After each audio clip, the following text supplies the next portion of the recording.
क्या शराब पीने से और सिगरेट पीने से किडनी खराब होती है?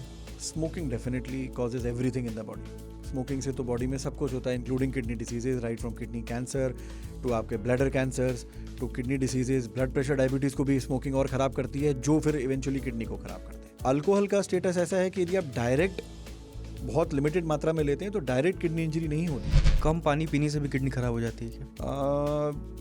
यस। कई लोगों की बहुत जल्दी डायबिटीज़ होने के बाद बहुत जल्दी किडनी खराब हो जाती है। डायबिटीज़ के पेशेंट को क्या करना चाहिए, क्या सलाह देंगे आप? डायबिटीज़ से जो बीमारी किडनी में आती है वो शुरुआत प्रोटीन लीक से आती है। तो वो किडनी के फिल्टरिंग यूनिट को डैमेज करती है डायबिटीज़, और प्रोटीन लीक शुरू करती है। यदि आपको या आपकी फैमिली में डायबिटीज़ या ब्लड प्रेशर है तो डेफिनेटली आप हाई रिस्क में आते हैं। यदि आपको स्टोन डिसीजेज रहती हैं रिपीटेडली, किडनी स्टोन्स की बीमारियां हैं, तो आप हाई रिस्क में आते हैं। यदि आप स्मोकिंग, अल्कोहल या आपका वेट ज़्यादा है बहुत, तो आप उस हाई रिस्क कैटेगरी में आते हैं। जैसे रात में पेशाब आना, क्या ये कोई लक्षण है किडनी की बीमारी का? जी बिल्कुल। Let me break the news. Kidney के लिए डायरेक्ट ट्रीटमेंट कि आपको किडनी की बीमारी है, आप एक पर्टिकुलर पिल लीजिए और उससे किडनी ठीक हो जाएगी, ऐसी कोई भी बीमारी का डायरेक्ट इलाज नहीं है। सर, आपके पास ऐसे पेशेंट आते हैं जिनको किडनी की बीमारी हो गई है और अल्टरनेटिव मेडिसिन से उन्होंने स्थिति अपनी और बिगाड़ ली है? डेफिनेटली ये बहुत ही कॉमन है हमारे क्लिनिकल प्रैक्टिस में। होता ये है कि ये बीमारी क्योंकि बड़ी है और इसके पीछे जो फियर मॉन्गरिंग है वो बहुत ज़्यादा है।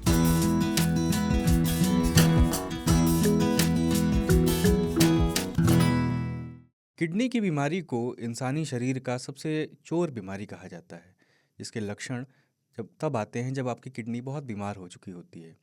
नमस्कार, मेरा नाम है अतुल। आप देख रहे हैं आज तक रेडियो का weekly health podcast hello doctor.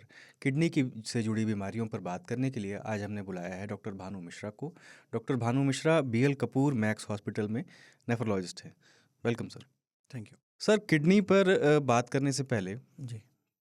सबसे पहले अगर आप ये समझाएं कि किडनी का काम क्या है हमारे शरीर में, क्योंकि आम लोगों के दिमाग में ये है कि सिर्फ पेशाब बनाती है किडनी, इसके और क्या क्या काम है? जी, तो किडनी हमारी बॉडी में बीन शेप स्ट्रक्चर्स होते हैं जो लोअर बैक साइड में होते हैं, और इनका कई सारे कामों में से जो मोस्ट इम्पोर्टेंट आपने कहा, फ्लूइड एंड इलेक्ट्रोलाइट का बैलेंस। तो फ्लूइड एंड इलेक्ट्रोलाइट से मतलब होता है पानी, जैसा आपने कहा, और इलेक्ट्रोलाइट मतलब सोडियम, पोटेशियम, मैग्नीशियम और ऐसे कई और होते हैं केमिकल्स जिनका बैलेंस किडनी करती है बेस्ड ऑन आपकी रिक्वायरमेंट के हिसाब से, और बॉडी में एक स्टैंडर्ड मेंटेन होता है उसे मेंटेन करने के लिए। दूसरा किडनी का काम होता है बॉडी से टॉक्सिन्स को हटाना। तो जो भी हमारी डाइजेशन होती है, जो भी हम खाते हैं, पीते हैं, या कोई हमें इंजेक्शन टैबलेट लेते हैं हम, इन सब के डाइजेशन में किडनी का हाल और उसको रिमूवल में किडनी का काफ़ी बड़ा रोल होता है। तीसरा किडनी का काम होता है कि बॉडी में जो हीमोग्लोबिन मेंटेन रहता है उसमें किडनी एक हार्मोन सिक्रेट करती है जिसे हम इरिथ्रोपोइटिन कहते हैं। वो एक नॉर्मल इंसान की बॉडी में किडनी सिक्रेट करती रहती है और उसकी वजह से हीमोग्लोबिन मेंटेन रहता है। तो हम किडनी के पेशेंट में बहुत बार हम देखते हैं कि हीमोग्लोबिन बहुत कम हो जाता है, वो इसी कारण से होता है। चौथा और सबसे इम्पॉर्टेंट काम जो किडनी करती है वो होती है हमारी हड्डियों की मजबूती रखने के लिए भी किडनी का बहुत बड़ा रोल होता है। तो जो हम कहते हैं विटामिन डी लेना चाहिए, धूप में बैठना चाहिए, विटामिन डी आता है, वो स्किन से कन्वर्जन होता है, लेकिन जो उसका फाइनल यूज़ करने से पहले बॉडी को जो कन्वर्जन चाहिए होता है वो किडनी करके देती है। तो किडनी का हड्डियों को मजबूत रखने के लिए भी काफ़ी ज़रूरी काम। कैसे विटामिन डी, कैसे, क्या वहाँ पे किडनी पे बनता है विटामिन डी? किडनी कन्वर्ट करती है एक्चुअली। जब vitamin D raw material form में होता है हमारे पास, उसको फर्स्ट कन्वर्जन, जैसे हम कहते हैं धूप में बैठा करें तो स्किन में फर्स्ट कन्वर्जन हो जाता है। तो सेकंड कन्वर्जन यूज़ करने से पहले, जैसे हम कच्चा खाना होता है उसे पका के खाना होता है, तो खाने से जस्ट पहले जो पकाना होता है वो किडनी करके देती है। से 125 dihydroxy, it's a complicated name, but उसको यूज़ करने के लिए किडनी का काम होता है। तो वो किडनी ना हो तो वो एक यूजेबल फॉर्म में नहीं होगा, तो फिर वो अपना एक्शन नहीं कर पाता, जिसकी वजह से हड्डियाँ और बाकी मांसपेशियों में जो विटामिन डी की रिक्वायरमेंट होती है वो पूरी नहीं होती।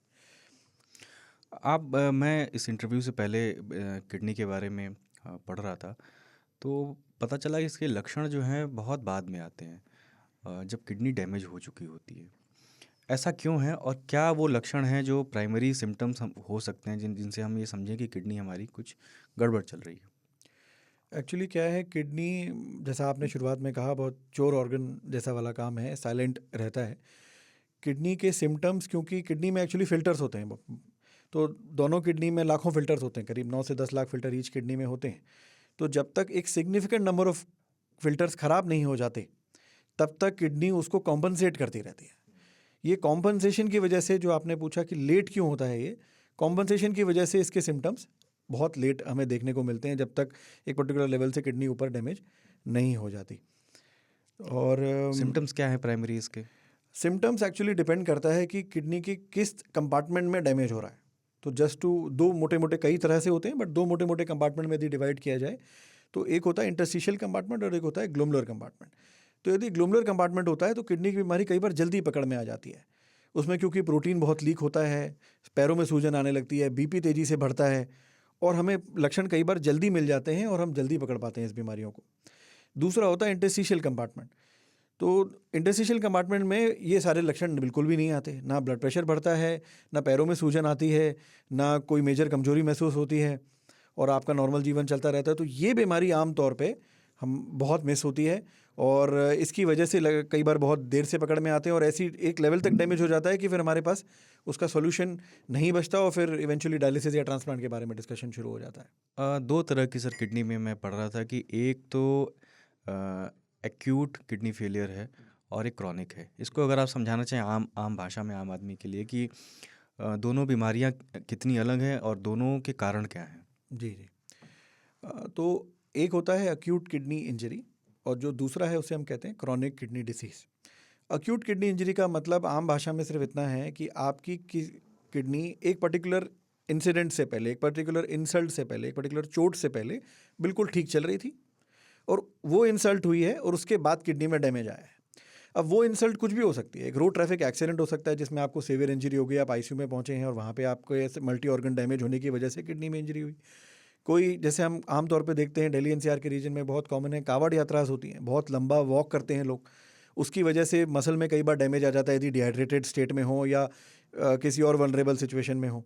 तो ऐसे कई कारण होते हैं जिनसे अक्यूट इंसल्ट होती है और वो फिर रिकवर करती है किसी भी फीवर में, लूज मोशन में, यूरिन इन्फेक्शंस में, स्टोन के ब्लॉक, यदि के पेशाब के रास्ते को स्टोन ब्लॉक कर दे।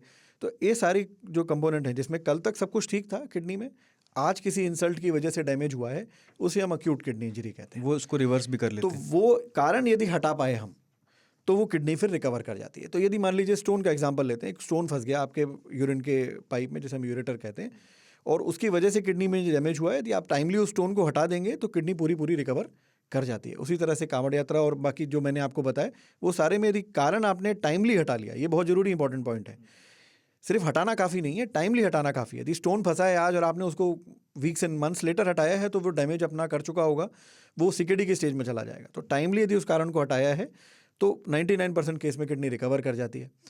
कुछ केस ऐसे होते हैं अक्यूट किडनी इंजरी के जिसमें डैमेज बहुत ज़्यादा हो गया, आपका पेशेंट डायलिसिस तक पहुंच गया और कई बार उसको डायलिसिस के सेशंस भी लग गए, तो रिकवरी आती है, डायलिसिस से ऑफ हो जाता है, बट कुछ पार्ट किडनी का डैमेज रह जाता है और वो फिर लॉन्ग टर्म में यदि मल्टीपल इंसल्ट दोबारा कभी हो जाती हैं तो फिर वो सीकेडी के स्टेज में चला जाता क्या है। सर एक्यूट डिजीज़ में ऐसा माना जाता है कि लोगों में भ्रम है कि एक बार डायलिसिस शुरू हो गई अगर तो वो फिर बंद नहीं होती है? नहीं, ऐसा बिल्कुल भी नहीं है। अक्यूट किडनी इंजरी में जैसा मैंने अभी आपसे कहा, 1-2 डायलिसिस कई बार ज़रूरत पड़ जाती है अक्यूट केसेस में, बट यदि कारण रिवर्सिबल है और उसको हमने ध्यान रख लिया है उसका, तो फिर किडनी काफ़ी हद तक रिकवर हो जाती है, इवन दो डायलिसिस शुरू हो गए तब भी। ऐसा हम काफ़ी आईसीयू में, ये बहुत कॉमन सिनारियो है। और क्रॉनिक में सर, क्रॉनिक में क्या है? क्रॉनिक किडनी डिसीज़ का जो टेक्निकल ड्यूरेशन है वो यदि आपकी बीमारी 90 डेज से ऊपर कंटिन्यू कर गई है तो उसे हमें क्रॉनिक किडनी डिसीज़ बोलना पड़ता है, 3 महीने से ऊपर। और इसका पॉइंट 2 हैं, एक ये कम्प्लीटली रिकवरेबल नहीं होता, कुछ पर्टिकुलर परसेंटेज डेवलप और डैमेज कर जाता है इसका। दूसरा, ये बीमारी अपने आप में प्रोपोगेट करती है। तो फॉर एग्जांपल आपकी किडनी में किसी कारण से डैमेज हुआ और वो आपकी बीमारी 90 डेज से ऊपर प्रोलॉन्ग कर गई है और आप सीकेडी की स्टेज में चले गए हैं, तो यदि आप सीकेडी हो जाते हैं तो इसमें ये कहा जाता है जो कुछ particular level number of filters, percentage of filters damage हो जाते हैं and the rest of the filters will have to take care of that burden as well. कितने परसेंट सर माना जाए कि सीकेडी अगर आपको इतनी परसेंट किडनी डैमेज हो गई है तो आपको क्रॉनिक किडनी डिजीज़ है? आमतौर पे जो कट ऑफ है वो 60 ml GFR वर्ड यूज़ होता है किडनी के परसेंट को डिफाइन करने के लिए, ग्लोमेरुलर फिल्ट्रेशन रेट। तो यदि 60 के नीचे हम GFR चला गया है तो फिर हमें उसे सीकेडी बोलना पड़ता है। और एक बार उस लेवल पे पहुंचते हैं तो ये बीमारी में नई इंसल्ट ना भी हो, आप सब कुछ ध्यान रख रहे हैं, सारी मेडिसिन टाइम पे ले रहे हैं, ब्लड प्रेशर भी कंट्रोल है, शुगर भी कंट्रोल है, वेट भी है, डाइट भी है, in spite of everything that you do, उसके बाद भी ये बीमारी प्रोग्रेस करती है। इसलिए ये बीमारी सबसे खतरनाक हो जाती है। ऐसा क्यों होता है? तो कुछ फिल्टर्स जो डैमेज हो चुके हैं अब उनका बर्डन बाकी फिल्टर्स पे आ जाता है और वो फिल्टर्स पे एक पर्टिकुलर फिल्टर यूनिट की बात करें तो उस फिल्टरिंग यूनिट पे प्रेशर पड़ने लगता है एंड लॉन्ग टर्म में वो एक एक करके वो फिल्टरिंग यूनिट ख़राब होती चली जाती हैं और ये बीमारी प्रोग्रेस करती चली जाती है रिलेंटलेसली और फिर डायलिसिस या ट्रांसप्लांट की तरफ क्या पहुंच जाती कारण है सर इसके खराब होने? किडनी सीकेडी के क्या कारण है, क्रॉनिक किडनी है। डिजीज? सीकेडी का सबसे बड़ा हमारे देश में और अक्रॉस द ग्लोब डायबिटीज़ सबसे बड़ा कारण है सीकेडी का। उसके बाद हमारी बाकी बीमारियां आती हैं जिसमें हम ग्लोमेरुलोनेफ्राइटिस, ब्लड प्रेशर, स्टोन और कई सारी और सिस्टिक डिसीज़ेज होती हैं, उनको हम काउंट करते हैं। तो डायबिटीज़ सबसे बड़ा कारण है और ये बहुत ज़रूरी है सबको जानना। और डायबिटीज़ कितने साल, डायबिटीज़ के पेशेंट भी इसको सुन रहे होंगे हमारे पॉडकास्ट को, वो कई लोग डायबिटीज़ मैनेज करके और जो है उनकी किडनी स्वस्थ रहती है। कई लोगों की बहुत जल्दी डायबिटीज़ होने के बाद बहुत जल्दी किडनी ख़राब हो जाती है। डायबिटीज़ के पेशेंट को क्या करना चाहिए, क्या सलाह देंगे आप? डायबिटीज़ से जो बीमारी किडनी में आती है वो शुरुआत प्रोटीन लीक से आती है। तो वो किडनी के फिल्टरिंग यूनिट को डैमेज करती है डायबिटीज़ और प्रोटीन लीक शुरू करती है।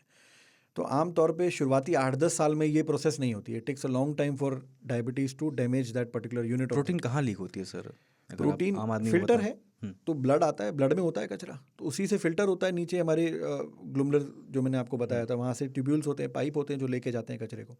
तो एक मेम्ब्रेन होती है, उस मेम्ब्रेन में डैमेज शुरू होता है और वहाँ से फिर प्रोटीन लीक शुरू होता है। इसके लक्षण पेशाब में दिखते हैं प्रोटीन लीक के?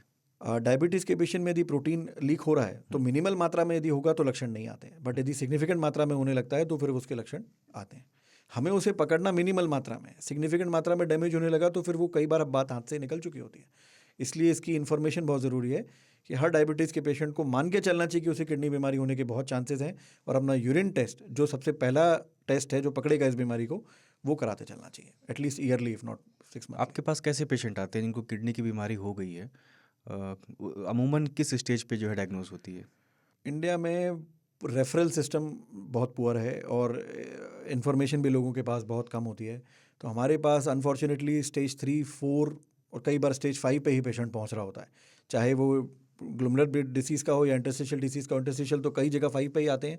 ग्लूमरर डिसीज़ भी कई बार हमें बहुत लेट देखने को मिलती है, जिसकी वजह से उसमें हमारे पास इंटरवेंशन करने के लिए कि हम उस बीमारी को रोक सकें या कुछ रिवर्स कर सकें, बहुत लिमिटेड ऑप्शंस रह जाते हैं। तो लेट दिखने को मिलता है हमें ये, जिसकी वजह से सक्सेस रेट बहुत पुअर है इसमें।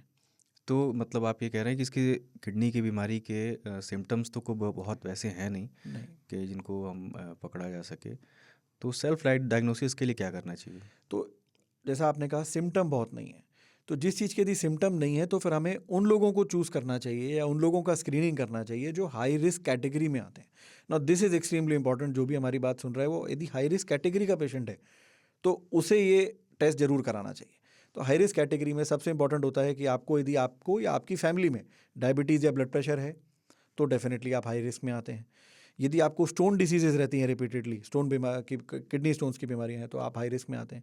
यदि आप स्मोकिंग, अल्कोहल या आपका वेट ज़्यादा है बहुत, तो आप उस हाई रिस्क कैटेगरी में आते हैं। यदि आप आपको पहले किसी तरह की किडनी इंजरी हो चुकी है, फॉर एग्जांपल आप छोटे थे या मिडिल एज में आपको कहीं बहुत बीमार हुए, आप आईसीयू में थे और उस समय आपके पेरेंट्स को शायद बताया हो कि थोड़ा बहुत किडनी में डैमेज था, वो रिकवर कर जाता है आमतौर पे, तो आपके भी चांसेस बहुत बढ़ जाते हैं। दूसरा बहुत इंपॉर्टेंट होता है, स्पेशली आप और हम जिस उम्र में हैं, हमारे जो न्यू बॉर्न्स होते हैं, तो न्यू बॉर्न्स में यदि वेट बहुत कम है और यदि वो अपना कंप्लीट 37 वीक्स या 9 मंथ जिसे हम कहते हैं वो पूरा कंप्लीट नहीं किया है, तो उनमें जो फिल्टर्स का नंबर होता है या उनकी मैच्योरेशन बहुत कम देखने को मिलती है, उसे हम नेफ्रॉन एंडाउमेंट कहते हैं, वो कम होता है। तो उनके चांसेस फ्यूचर में किडनी डिसीज़ को डेवलप करने के हो जाते हैं। तो as a information right from child birth to these risk factors हमने देखने चाहिए, और यदि आप इस रिस्क फैक्टर कैटेगरी में आते हैं तो आपको अपने टेस्ट ईयरली एटलीस्ट कराने ही चाहिए। कौन कौन से टेस्ट? एक तो यूरिन टेस्ट बताया तो आपने। किडनी को देखने के 3 सरल तरीके हैं और हमारे दिल्ली एनसीआर में एटलीस्ट बहुत इजीली अवेलेबल हैं। सबसे इंपॉर्टेंट यूरिन का टेस्ट होता है, तो जिसे हम कहते हैं यूरिन रूटीन माइक्रोस्कोपी। सालों पुराना सबसे इजीली अवेलेबल चीप टेस्ट होता है और ये आसपास की हर लैब में आपको मिल जाएगा। सुबह का पहला पेशाब आप अपना दीजिए और लैब से इसको चेक करिए। सेकंड नंबर होता है हमारा ब्लड का टेस्ट होता है, जिसे हम कहते हैं किडनी फंक्शन टेस्ट। तो उसके अंदर कई सारे टेस्ट आते हैं, बट क्रिएटिनिन और ब्लड यूरिया यदि आप देख सकें तो उससे आपके अंदाज़ा लग जाएगा किडनी का क्या स्टेटस है। तीसरा हमारा होता है अल्ट्रासाउंड। तो अल्ट्रासाउंड में किडनी का अल्ट्रासाउंड, जिसमें किडनी, यूरेटर और ब्लैडर को यदि हम देखते हैं तो स्टोन डिसीज़ से लेकर और भी कोई यदि इन्फेक्शन रिलेटेड डिसीज़ होती है, कोई भी और डिसीज़ है, वो पकड़ में आ जाती है। तो यदि ये 3 टेस्ट हम यदि करते हैं, इस ट्रिपलेट को फॉलो करते हैं, तो 99.9% बीमारियाँ आपकी काफ़ी हद तक अर्ली स्टेज में पकड़ में आ जाएंगी, और that is where we need to start. और आप अभी कह रहे थे कि स्मोकिंग और जो ड्रिंक करने वाले अल्कोहल वो हाई रिस्क में है। जी, क्या शराब पीने से और सिगरेट पीने से किडनी खराब होती है? Smoking definitely causes everything in the body. Smoking से तो बॉडी में सब कुछ होता है, including kidney diseases, right from kidney cancer to आपके bladder cancers to kidney diseases. Blood pressure, diabetes को भी स्मोकिंग और ख़राब करती है, जो फिर इवेंचुअली किडनी को ख़राब करते हैं। अल्कोहल का स्टेटस ऐसा है कि यदि आप डायरेक्ट बहुत लिमिटेड मात्रा में लेते हैं तो डायरेक्ट किडनी इंजरी नहीं होती, but it promotes the risk factors for kidney injury.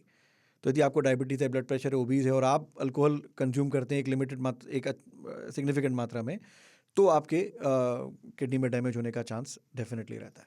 कम पानी पीने से भी किडनी खराब हो जाती है क्या? यस, कम पानी यदि आप पीते हैं तो उसकी वजह से स्टोन बनने का प्रॉब्लम बहुत ज़्यादा बढ़ जाता है पेशेंट्स में। यूरिन के इन्फेक्शन होने का चांस बहुत बढ़ जाता है। तो यदि ये दो, आपको इन्फेक्शन यूरिन का होता है या स्टोन डिसीज़ के पेशेंट है और आप बिल्कुल कम पानी पिएंगे, तो रिपीटेड इन्फेक्शन तो स्टोन की वजह से किडनी में डैमेज आता है।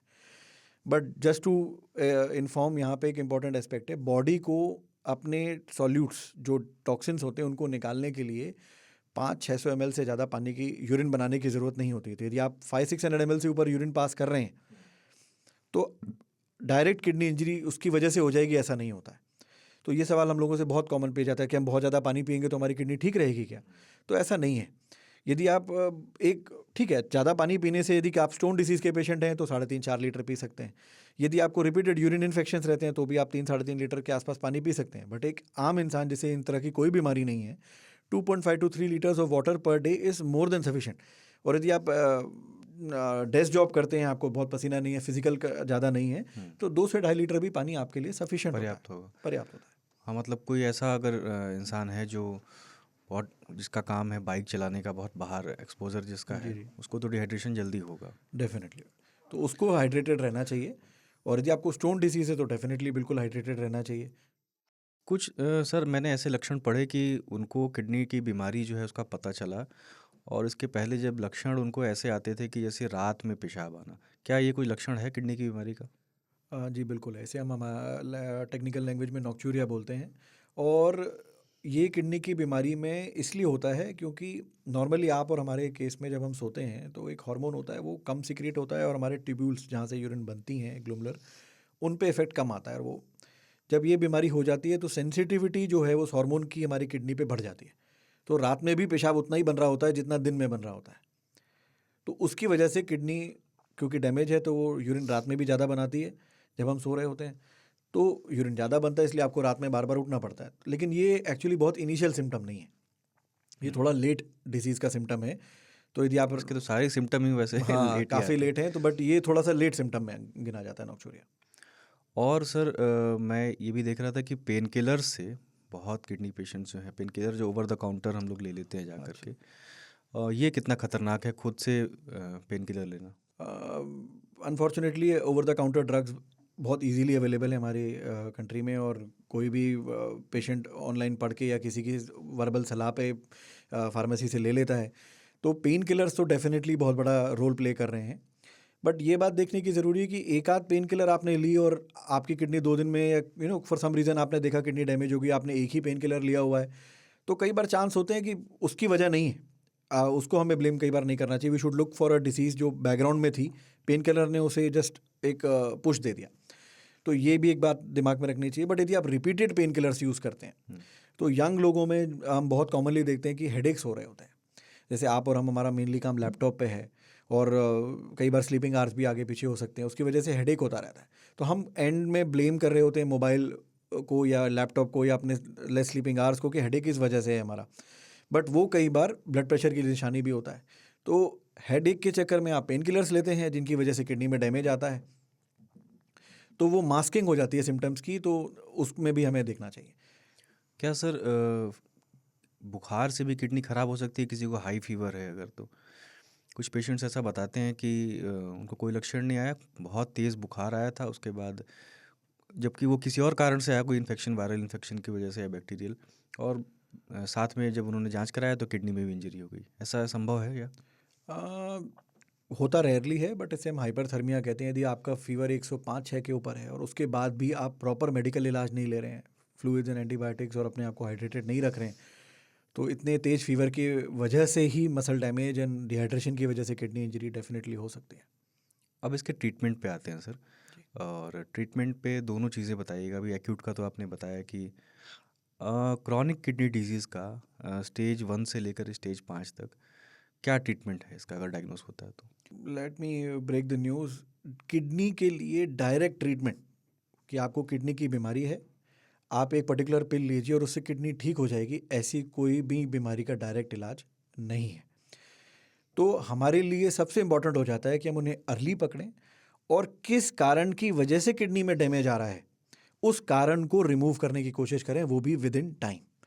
तो यदि हम ये जल्दी पकड़ते हैं पेशेंट को और उस कारण को रिमूव कर लेते हैं, फॉर एग्जांपल आपका ओबेसिटी से आपकी किडनी खराब हो रही है और हम ओबेसिटी को आप टाइमली हमारे पास सलाह लेने आए, हम उसे टाइमली पकड़ें, आपको सलाह दें और आप वेट लॉस अपना टाइमली यदि कर लेते हैं, तो फिर किडनी डैमेज इधर हॉल्ट होता है या थोड़ा बहुत रिवर्स भी देखने को मिल सकता है। सेम चीज़ मैंने स्टोन में आपको बताई।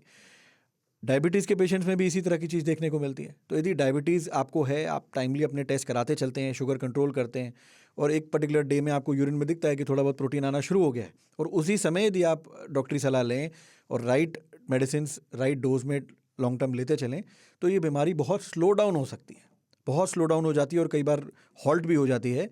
तो ये बहुत ज़रूरी हो जाता है।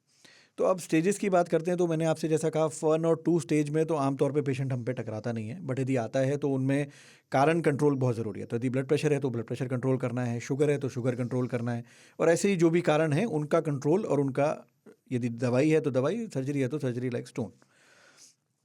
स्टेज 3 एंड फॉरवर्ड में हमारे कुछ चुनिंदा ड्रग्स होते हैं जिनको हम यूटिलाइज करते हैं स्लो डाउन करने के लिए प्रोग्रेशन। तो जैसा मैंने आपको शुरुआत में बताया था कि जब कुछ फिल्टर डैमेज हो जाते हैं तो रिमेनिंग फिल्टर पे प्रेशर पड़ता है उनके ऊपर काम ज़्यादा होने की वजह से। तो जो हमारे चुनिंदा क्लास ऑफ ड्रग्स हैं वो उस प्रेशर को, जो एक पर्टिकुलर फिल्टरिंग यूनिट पे पड़ने वाले प्रेशर को कम करते हैं, जिसकी वजह से जो प्रोग्रेशन है किडनी डिजीज़ की वो स्लो हो जाती है। अब वो क्लास ऑफ ड्रग्स में हमारे आरबीज, SGLT2 inhibitors, mineralocorticoid receptor antagonist, ये कुछ टेक्निकल नाम हैं, इनका यूटिलाइजेशन हम करते हैं। उसमें बहुत डिटेल आप डॉक्टरी सलाह लीजिए, फिजिशियन से मिलिए, they will guide you further. और डायलिसिस इसका ट्रीटमेंट है कि जस्ट इसको मैनेज करने की वो है, प्रक्रिया है? Dialysis actually is an external, आम भाषा में समझने के लिए एक एक्सटर्नल किडनी है जो आपकी किडनी क्योंकि अब काम नहीं कर रही तो उसके कुछ फंक्शंस को लाइक पानी, कुछ इलेक्ट्रोलाइट्स एंड कुछ चुनिंदा टॉक्सिन्स को हटाने में मदद करती है। डायलिसिस से डायरेक्ट किडनी का रिलेशनशिप नहीं है, तो it is just external help क्योंकि आपकी किडनी काम नहीं कर रही है। तो इसका फाइनल ट्रीटमेंट मतलब ट्रांसप्लांट ही है? फाइनल ट्रीटमेंट तो ट्रांसप्लांट में ही है। डायलिसिस इज, यदि ट्रांसप्लांट किसी कारणवश नहीं हो पाता, आपकी एज ज़्यादा है, आपके बाकी ऑर्गन्स भी बहुत डैमेज हैं, या आपको रिसेंटली कभी कैंसर रहा है, या आप मेंटली स्टेबल नहीं है, तो ऐसे केस में ट्रांसप्लांट अलाउड नहीं होता है एथिकली। तो फिर आपको डायलिसिस पे ही कंटिन्यू करना पड़ता है। Twice a week, thrice a week dialysis हम इंडिया में करते हैं। ट्रांसप्लांट एक बहुत सर डराने वाला एक प्रोसेस लगता है लोगों को। अगर आप बताना चाहें कि ट्रांसप्लांट कितना इजी है, कितना सेफ़ है किडनी पेशेंट्स के लिए, और क्योंकि ट्रांसप्लांट से लोग अमूमन बचते हैं और हमेशा कोई शॉर्टकट खोजने की कोशिश और दूसरे अल्टरनेटिव मेडिसिन में जाने की कोशिश करते हैं। I would want to categorically say, जैसा हमने अभी डिस्कस किया है, किडनी की बीमारी का कोई इलाज नहीं होता है। यदि आप स्टेज 5 पे पहुंच चुके हैं और ट्रांसप्लांट के प्रोस्पेक्ट है, मतलब घर में कोई डोनर भी है और जो फाइनेंशियल उस पर यदि आप अफोर्ड कर पाते हैं, तो यदि आप ट्रांसप्लांट की तरफ बढ़ रहे हैं तो डायलिसिस टेम्परेली आपकी चलेगी और फिर बाद में बंद हो जाएगी। लेकिन ये सोचना कि कोई ऑल्टरनेटिव थेरेपी है, हम डायलिसिस से भी बच जाएंगे, स्टेज 5 पे आने के बाद ट्रांसप्लांट से भी बच जाएंगे, वो मिस इन्फॉर्मेशन बहुत हमारे सोशल उसमें हम देखते हैं, और जिसकी वजह से पेशेंट अपने ट्रीटमेंट को बहुत डिले कर लेते हैं। और बहुत डिले होने के बाद वो जो टॉक्सिन्स हैं, वो फ्लूइड है, वो हमारे पेशेंट्स के लंग, हार्ट में भर जाता है। कई बार हम देखते हैं फिट पेशेंट को आने लग जाते हैं, हार्ट कमज़ोर हो जाता है। तो इतनी, यदि ऐसा कुछ एंड ऑर्गन डैमेज कहीं और भी हो गया और उसके बाद वो सही रास्ते पे आता भी है, ट्रांसप्लांट भी करा लेता है, तो कई बार हम देखते हैं किडनी तो हमने चेंज कर दी, बट यदि वो ऑर्गन डैमेज हो गया था उनका, तो वो ऑर्गन भी एक नई प्रॉब्लम खड़ी होकर आ जाता है और वो सोल्यूशन नहीं आता है। तो we have to timely start dialysis when the doctor is telling you, and transplant भी बहुत जल्द से जल्द कराना चाहिए यदि आपके पास ऑप्शन है। तो ट्रांसप्लांट पे यदि हम बात करते हैं तो ट्रांसप्लांट आज की डेट में बहुत ही स्ट्रीमलाइन हो गया है, आई वुड से। बहुत सारे हॉस्पिटल्स दिल्ली एनसीआर में और इवन दिल्ली एनसीआर के बाहर भी जो सेकंड थर्ड ईयर टाउन्स हैं उनमें भी अवेलेबल होता जा रहा है धीरे धीरे। इसकी जो गाइडलाइंस हैं, क्या कैसे सर्जरी करनी है, क्या दवाइयाँ देनी हैं, पूरा प्रोटोकॉल बेस्ड सिस्टम आ चुका है इसमें। तो ये बहुत इजीली अवेलेबल है, प्रोटोकॉल बेस्ड है, अब बहुत स्ट्रीमलाइन हो चुका है। तो हमें ट्रांसप्लांट को डेफिनेटली अपनाना चाहिए। जो भी इंटरनेशनल स्टैंडर्ड्स हैं मेडिसिन के और जो भी इंटरनेशनल स्टैंडर्ड्स हैं सर्जरी के, वो इंडिया में इजीली अवेलेबल हैं, तो हमें उसे डेफिनेटली ऑप्ट करना चाहिए। ट्रांसप्लांट के बाद ऑलमोस्ट आप अपनी नॉर्मल ज़िंदगी में वापस जा सकते हैं। जो भी आप काम करते थे उसमें वापस से रिहैबिलिटेट हो सकते हैं, बट विद अ राइडर आपको सर्टेन प्रिकॉशंस लेके चलने हैं। तो मेडिसिन जो ट्रांसप्लांट की होती हैं, क्योंकि देखिए इसमें किसी और की किडनी आपकी बॉडी में लगी है, आपकी बॉडी का इम्यून सिस्टम उसे अपना नहीं मानता है, तो उसे अपना नहीं मानता है तो वो उसे डैमेज करने के लिए लगता है, ट्रीट से ज़्यादा फॉरेन बॉडी। तो आपको कुछ सर्टेन नंबर ऑफ शुरुआत में इंजेक्शन और बाद में टैबलेट्स कंटिन्यू करनी पड़ती हैं, जिसकी वजह से आप उसको आपकी इम्यूनिटी डाउन होती है और आप उस ऑर्गन को एक्सेप्ट कर लेते हैं। अब क्योंकि हमने इम्यूनिटी डाउन कर दी है, तो इम्यूनिटी डाउन होने पे हमें पता है इन्फेक्शन का खतरा बहुत बढ़ जाता है, तो आपने प्रिकॉशंस लेने होते हैं। तो मास्क एक definitely, specially Delhi NCR region में तो बहुत ज़रूरी हो जाता है, आप मास्क डेफिनेटली पहने। साफ़ पानी, साफ़ खाना, फ्रेश खाना बहुत ज़रूरी होता है इसमें। ओवर क्राउडेड प्लेसेस और ऐसी जगह जहाँ पे इन्फेक्शन का खतरा है, फॉर एग्जांपल एक स्विमिंग पूल है, पब्लिक स्विमिंग पूल, उसे अवॉइड करना चाहिए। बहुत extreme physical activities like marathons, mountain climbing and इस तरह की चीज़ों को अवॉइड करना चाहिए और हाइड्रेटेड रखना चाहिए। यदि आप ये प्रिकॉशंस लेते हैं, मेडिसिन बराबर लेते हैं, तो ये जो ट्रांसप्लांटेड किडनी है ऑलमोस्ट 1.5 से 2 डेकेड आपका साथ दे सकती है आजकल की लेटेस्ट मेडिसिन के सहारे। तो मतलब 10 से 15 साल चलती है ट्रांसप्लांट किडनी? 12 से 15 का एवरेज बोला जाता है, बट यदि आप सारी चीज़ें फॉलो अच्छे से करते हैं, इन्फेक्शन नहीं होता है, मेडिसिन बराबर लेते हैं, and to some extent because science अभी वहाँ तक डेवलप नहीं हो, तो आई वुड से किस्मत यदि साथ देती है तो 15-20 साल से भी ऊपर। हमारे कई पेशेंट्स हैं, हमारे सीनियर्स के जो हम देख रहे हैं, वो 25-30 साल से भी किडनी ट्रांसप्लांट डोनर मतलब रेसिपिएंट थे और आज तक अच्छे से चल रही है उनकी लाइफ। सर, आपके पास ऐसे पेशेंट आते हैं जिनको किडनी की बीमारी हो गई है और अल्टरनेटिव मेडिसिन से उन्होंने स्थिति अपनी और बिगाड़ ली है?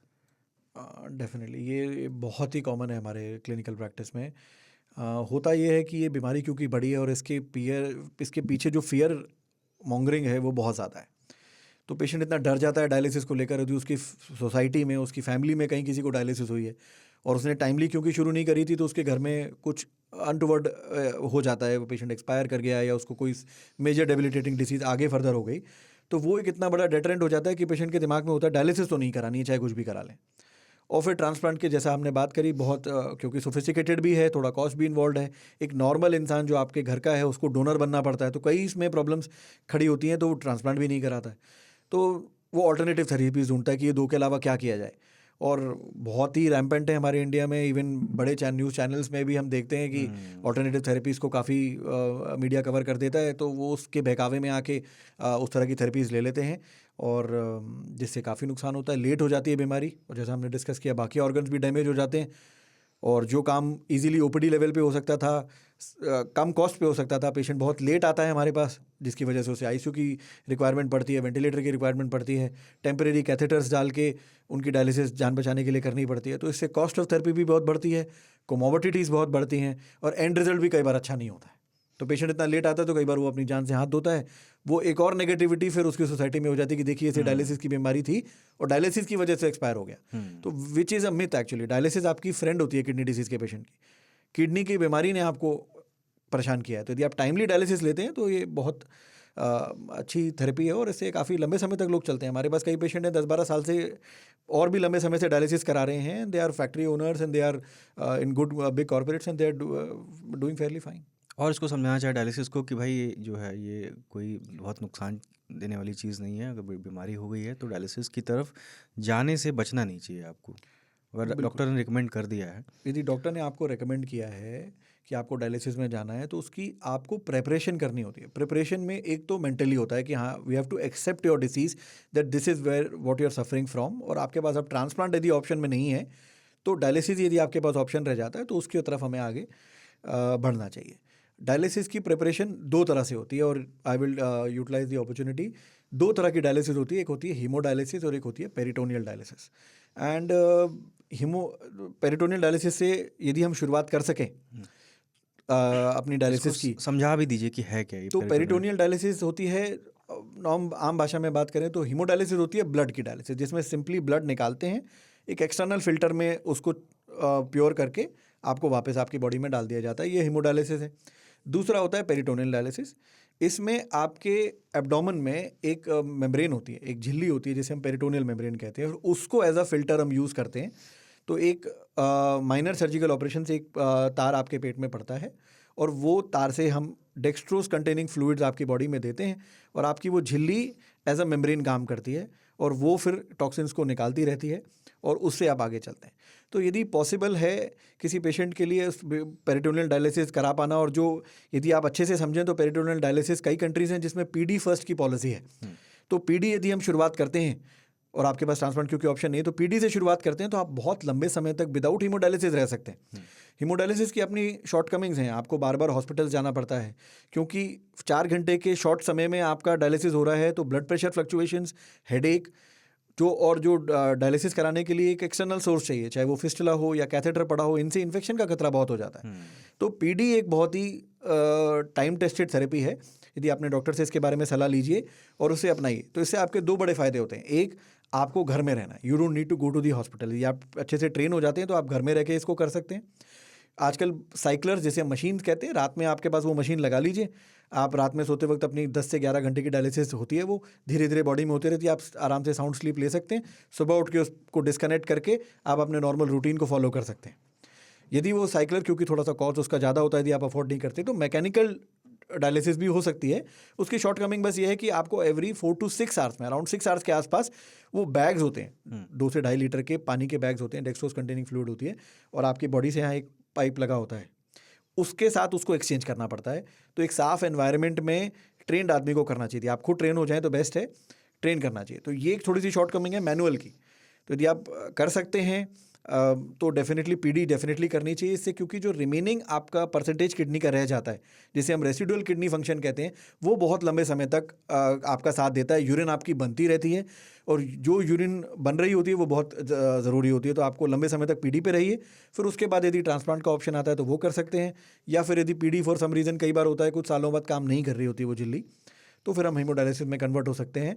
तो काफ़ी लंबे समय तक डायलिसिस पे चला जा सकता है इससे। एक सर, आजकल जो है सोशल मीडिया पे, इंटरनेट पे होम रेमेडीज़ और नुस्खों का बड़ा कल्चर है। क्या होम रेमेडीज़ हैं बीमारी के पहले? लोग कहते हैं कि ये चीज़ें खाइए, आपकी किडनी, ये चीज़ें पीजिए, आपकी किडनी स्वस्थ रहे। क्या क्या ऐसी चीज़ें कोई एग्जिस्ट करती भी हैं? मेरी अंडरस्टैंडिंग में यदि आप, जैसा हमने शुरुआत में डिस्कस किया, hydration is the most important thing. इसके अलावा कोई ऐसी होम रेमेडी जो ब्लैंकेट थेरेपी के तौर पे बोली जाए कि आपको किडनी की बीमारी है तो ये आप ले लीजिए, ऐसी therapy at least to best of my knowledge नहीं है सर। बीमारी के पहले भी लोग कहते हैं इससे कोई वाटर हाइड्रेशन ही है, ऐसी कोई और थेरेपी नहीं है जैसे मैं बोलूँ इफ़ आप ये लेंगे तो आपको किडनी की बीमारी नहीं होगी आपकी लाइफ साइकिल में, तो ऐसा नहीं है, एटलीस्ट टू माई नॉलेज नहीं है सर। एक सर, मैं ये भी पढ़ रहा था कि लोग सवाल पूछते हैं कि क्या ज़्यादा नमक और ज़्यादा जो है चीनी खाने से किडनी ख़राब हो सकती है? बहुत कॉमन सवाल है आम आदमी का। डायरेक्ट इंजरी नहीं होती, बट ज़्यादा शक्कर से डायबिटीज़ और ओबेसिटी, और ज़्यादा नमक से ब्लड प्रेशर डेफिनेटली आपको हो सकता है। ओबेसिटी अपने आप में ही रिस्क फैक्टर है, डायबिटीज़ अपने आप में एक बहुत बड़ा रिस्क फैक्टर है, और ब्लड प्रेशर अपने आप में ही रिस्क फैक्टर है। तो आप कंटिन्यूसली शुगर एंड सॉल्ट की एक्सेसिव लेते चलेंगे तो ये 2 बीमारियाँ आएंगी, और इनके साथ फिर किडनी प्रॉब्लम डेफिनेटली आपको आ सकती है। तो शुगर एंड सॉल्ट तो मॉडर्न डे ड्रग्स में गिना जाता है, मॉडर्न डे कोकेन बोलते हैं उसे। इसके अलावा सर, अगर आप कुछ सलाह देना चाहें किडनी की बीमारी से अवेयरनेस के, लगभग हमने सारे पॉइंट्स कवर कर ही लिए हैं जो आप डेली ओपीडी करते हुए फेस करते हैं। इससे जुड़े क्या क्या मिथ हैं, कोई भ्रम है? टू कंक्लूड 2-3 पॉइंट होंगे जो मैं चाहूँगा हर पेशेंट इसे सुने और समझे। एक तो जो हमने शुरुआत में डिस्कस किया, आप यदि हाई रिस्क ग्रुप में हैं तो हर आदमी को एटलीस्ट, उसने ये 5 मिनट भी दिए पॉडकास्ट सुनिए, तो उसे, यदि वो हाई रिस्क ग्रुप में है तो डेफिनेटली उसे अपना टेस्ट करना चाहिए, क्योंकि सिम्टम जैसा हमने डिस्कस किया बहुत लेट आते हैं। तो यदि आप टेस्टों से ही टाइमली पकड़ा जा सकता है तो 3 टेस्ट जो मैंने बताया, यूरिन का, ब्लड का और अल्ट्रासाउंड, यदि आप हाई रिस्क ग्रुप में आते हैं तो साल में एक बार ज़रूर कराइए, तो आप टाइमली अपनी बीमारी को पकड़ पाएंगे। दूसरा जो कॉमन कारण है किडनी खराब होने के, यदि हम 100 पेशेंट देखते हैं तो 90-95 इन्हीं बीमारियों से होते हैं, वो है डायबिटीज़ और ब्लड प्रेशर, जिसमें डायबिटीज़ डेफिनेटली एक बहुत ही बड़ा रिस्क फैक्टर है। तो लाइफस्टाइल चेंजेस भी बताइए। तो लाइफ चेंजेस, ये इनको यदि आप रिस्क फैक्टर में हैं तो इसे आपको करेक्ट करना चाहिए और साल में एक बार देखना चाहिए। तो यदि आप डायबिटीज़ ब्लड प्रेशर से हैं तो डेफिनेटली आपने टेस्ट करना चाहिए। आपकी फैमिली में डायबिटीज़ ब्लड प्रेशर है तो आपको लाइफस्टाइल चेंजेस लाने हैं कि आपको डायबिटीज़ ब्लड प्रेशर ना हो, और अपने टेस्ट भी रेगुलर बेसिस पे करता चलना है। तो लाइफस्टाइल चेंजेस में जैसा हर बीमारी के लिए बोला जाता है, आपको फिजिकल एक्सरसाइज बहुत ज़रूरी होती है। किडनी के पॉइंट ऑफ व्यू से बात करें तो हाइड्रेशन बहुत ज़रूरी है। तो एक्सरसाइज में उसको बहुत हैवी अपने ब्रेन में नहीं लेना है। 5 डेज़ में 30 to 45 minutes of moderate exercise, जिसमें जॉगिंग, गार्डनिंग या थोड़ा मोटा स्विमिंग भी यदि हम कर लेते हैं तो 30 to 45 मिनट्स यदि आप कर सकते हैं 5 डेज़ अ वीक, वो मोर देन सफिशिएंट है, उससे ज़्यादा की रिक्वायरमेंट नहीं है। हाइड्रेशन की जो हमने बात करी, 2 से 2.5 लीटर, एक आम आदमी जैसे कोई और बीमारी नहीं है तो 2-2.5 लीटर यदि वो पानी पीता है तो that much hydration is more than sufficient. Weight control बहुत ज़रूरी है, तो वेट के लिए बहुत कॉमन है, हम सब समझते हैं BMI। तो यदि आपका BMI 25 के नीचे रह सके, किसी तरह से आपका वेट कंट्रोल में रहे। BMI कई बार कैलकुलेट करना थोड़ा सा मुश्किल होता है, तो एक शॉर्ट फार्मूला है, यदि आपकी हाइट सेंटीमीटर में निकाल लीजिए, तो आपकी हाइट यदि 180 सेंटीमीटर है, लेट से आप 6 फीट के हैं, तो आप उसमें से 100 माइनस कर दीजिए, तो आपका वेट अप्रॉक्सीमेटली 80 kg ±5 kg की रेंज में होना चाहिए। तो 100 सेंटीमीटर आप माइनस करके अपने वेट को देखिए, आपका उस रेंज में वेट होना चाहिए। स्मोकिंग, अल्कोहल तो is a source for every problem, तो if you can avoid, definitely avoid करना चाहिए। Salt and sugar as we discuss is the modern day issue है, हर चीज़ में हिडन है, तो उसे देखिए। यदि आप fresh fruits and fresh vegetables and home cooked food use कर सकते हैं तो nothing like it. Canned foods को अवॉइड करना चाहिए, उसमें प्रिजर्वेटिव्स एंड सॉल्ट डेफिनेटली ज़्यादा होता है। और सर, ये जो जिम में लोग प्रोटीन लेते हैं जिम करते हुए, ये कितना खतरनाक है? जिम प्रोटीन्स, ये बहुत ज़रूरी है। जिम के प्रोटीन से डायरेक्ट किडनी डैमेज नहीं होता है। कई बार उसमें जो अडल्ट्रेंट्स होते हैं they can actually cause direct damage. Protein ज़्यादा खाने से यदि किडनी में डैमेज होता तो आज तक तो कोई बॉडी बिल्डर बन ही नहीं पा रहा होता। इतने सारे लोग बॉडी बिल्डिंग करते हैं, सबकी किडनी नहीं खराब होती है।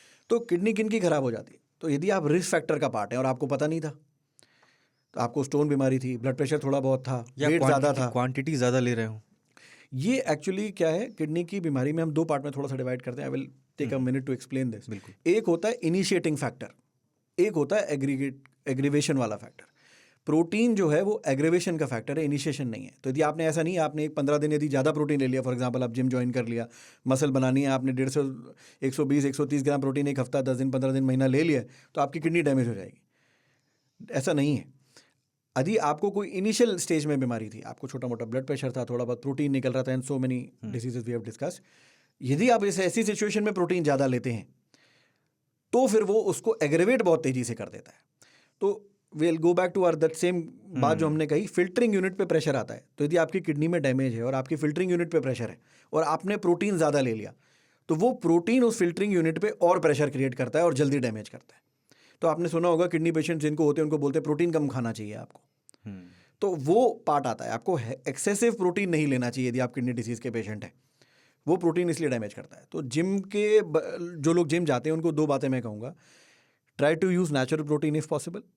यदि उससे आपका रिक्वायरमेंट पूरा नहीं होता तो आप एक्सटर्नल सोर्स जो लेते हैं वो उसे यूज़ करें, उसे भी कोशिश करिए नेचुरली ऑर्गेनिक बेस्ड हो। यदि उसके बाद भी आपको कुछ और लेने की रिक्वायरमेंट है तो प्रॉपर मेडिकल गाइडेंस में ही उसे लीजिए। दूसरा, क्योंकि प्रोटीन आप ज़्यादा ले रहे हैं तो आपको सोल्यूट, जैसा मैंने शुरुआत में कहा था, 500 ml यदि यूरिन प्रोड्यूस होता है तो वो काफ़ी होता है। लेकिन जिम वाले लोग जो ज़्यादा सोल्यूट लेते हैं, प्रोटीन ज़्यादा खाते हैं, आप यदि एक्सेसिव नॉन वेजिटेरियन डाइट लेते हैं तो आपको थोड़ा सा पानी ज़्यादा पीना चाहिए। आपका सोल्यूट लोड जो है वो थोड़ा ज़्यादा है, तो उसको किडनी को थोड़ा पानी एक्स्ट्रा चाहिए होता है उस सोल्यूट लोड को निकालने के लिए। तो ये 2 चीज़ों का, यदि आप पानी अच्छा हाइड्रेटेड रहेंगे और नेचुरल सोर्स यूज़ करेंगे, और यदि आपको कोई और सोर्स की ज़रूरत है तो गाइडेंस में लेंगे, तो जिम में आपको बीमारी किडनी की नहीं आएगी। कई लोग सर पेशाब को और किडनी की बीमारी को जोड़ कर देखते हैं कि उनको लगता है कि अगर ज़्यादा यूरिन आ रहा है या यूरिन से कनेक्ट करते हैं। इसको अगर आप समझाना चाहें कि जैसे आपने बताया है कि टेस्ट के अलावा इसका कोई और डायग्नोसिस नहीं है, आपको टेस्ट कराना ही पड़ेगा। क्या कोई इसका ऐसा मिथ है कि लोग जो है किसी को बार बार यूरिन आता है और कुछ, ये किडनी की बीमारी का कोई संकेत हो सकता है इसका? हाँ, कुछ बीमारियां हैं जिनसे किडनी बार बार आपको यूरिन प्रोड्यूस करनी पड़ती है, जिसमें वो एक्चुअली किडनी की नहीं बोल सकता। जो कॉमन सबसे बीमारी है वो यूरिनरी ट्रैक्ट इन्फेक्शन। तो यदि किसी भी मेल फीमेल को यदि यूरिन का इन्फेक्शन होता है तो उसे बार बार यूरिन जाने की जो फील होती है वो बार बार होती है। तो वॉल्यूम तो उसका ज़्यादा नहीं होता है यूरिन में, लेकिन वो 100 to 100 ml हर दूसरे तीसरे घंटे में पास कर रहा होता है, because it creates an unhappy feeling, जो यूरिन का आपको लगता है बार बार जाना है। तो एक वो होता है, तो आपको ऐसी फीलिंग है, पेशाब बार बार आ रहा है, जलन हो रही है, आपको दर्द हो रहा है, हल्का फुल्का बुखार भी साथ में है, तो यूरिन का टेस्ट करा के यूरिनरी इन्फेक्शन हो सकता है वो, और उसको ट्रीट कराना चाहिए। दूसरा जो हमने शुरुआत में बात करी, एक बीमारी होती है, एक सिम्टम होता है नॉक्चूरिया, लेकिन वो थोड़ा सा किडनी का लेट सिम्टम है। तो यदि आपको बार बार, आप पहले तक कभी नहीं हो रहा था और आपको सडनली रात में बार बार उठना पड़ रहा है, आपने रूटीन में कोई चेंजेस नहीं किए। कई बार ऐसा होता है, हम लेट नाइट कॉफ़ी या बहुत पानी पी के सो जाते हैं किसी कारण से, आपने कोल्ड ड्रिंक्स पी लिया नाइट में पार्टीज़ के बाद या वट, आपका वॉल्यूम भी ज़्यादा आपने ले लिया और तुरंत आप सो गए, तो आपको रात में फिर उठना पड़ेगा। तो that can not be considered as a disease. कई लोगों के रूटीन में होता है लेट नाइट जगना, coffees and a lot of excessive drinks, तो वो कई बार आपको बार बार यूरिन के लिए उठना पड़ता है, वो बीमारी कई बार नहीं होती। बट यदि आप नॉर्मल शेड्यूल में थे, आपको कभी नहीं उठना पड़ता था, शेड्यूल चेंज नहीं हुआ और अब उठना पड़ रहा है आपको, then it could be a sign of kidney disease. And यही 3 तरीके हैं इनिशियली पकड़ने के, तो इनको टेस्ट करना चाहिए। कई लोगों के सर ये भी भ्रम रहता है कि यूरिन कलर से किसी बीमारी के को डायग्नोस, किसी का जो है फर्स्ट यूरिन जो है सबका थोड़ा सा डार्क होता है सुबह का, क्या यूरिन कलर किसी बीमारी के सिम्टम हो सकते हैं किडनी डिजीज़ के? डेफिनेटली। तो यदि बहुत डार्क यूरिन आपका आ रहा है, यदि कोला कलर यूरिन हम बोलते हैं, ब्राउनिश कलर का यूरिन आ रहा है, तो वो एक बीमारी का संकेत हो सकता है डेफिनेटली। उसके साथ पैरों में सूजन या ब्लड प्रेशर है, तो वो अक्यूट ग्लोमेरुलोनेफ्राइटिस की बीमारी का संकेत होता है। दूसरा हमारा होता है कि यदि रेड यूरिन आ रहा है, तो वो तो अपने आप में एक बहुत फियरसम प्रॉब्लम है। यदि आपको रेड यूरिन देखने को मिल रहा है, तो वो भी कई तरह की किडनी की बीमारियां, जैसे यूरिन इन्फेक्शन, स्टोन और एक दो बीमारियां होती हैं जैसे आईजीए नेफ्रोपैथी, उनका सिम्टम हो सकता है रेड यूरिन आना। बट इस चीज़ का भी हमें ध्यान रखना है, यदि आप कुछ मेडिसिन ले रहे हैं या आप कुछ खान पान में चेंजेस किए हैं आपने, जैसे बीटरूट वगैरह हम खा लेते हैं, तो उसके बाद भी थोड़ा बहुत यूरिन में कलर चेंजेस होते हैं, तो बहुत घबराना नहीं है। यदि आपको रेड यूरिन देखने को मिलता है, तो पहले लास्ट 24 आवर्स में आपने डाइटरी चेंजेस कुछ किए हैं, कुछ नया खाया है या कोई नई मेडिसिन शुरू हुई है, तो उसकी वजह से भी आमतौर पर 90% केस में यही होता है, कलर चेंज उसकी वजह से होता है। यदि उस नहीं किया है और उसके बाद भी हेमेचूरिया है, आपको रेड यूरिन आ रहा है, तो फिर आपको अपना टेस्ट करना चाहिए। Thank you sir.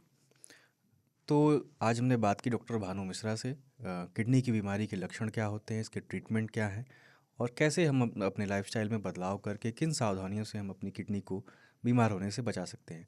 आपको एपिसोड कैसा लगा कमेंट्स बॉक्स में लिखकर ज़रूर बताएं। शुक्रिया।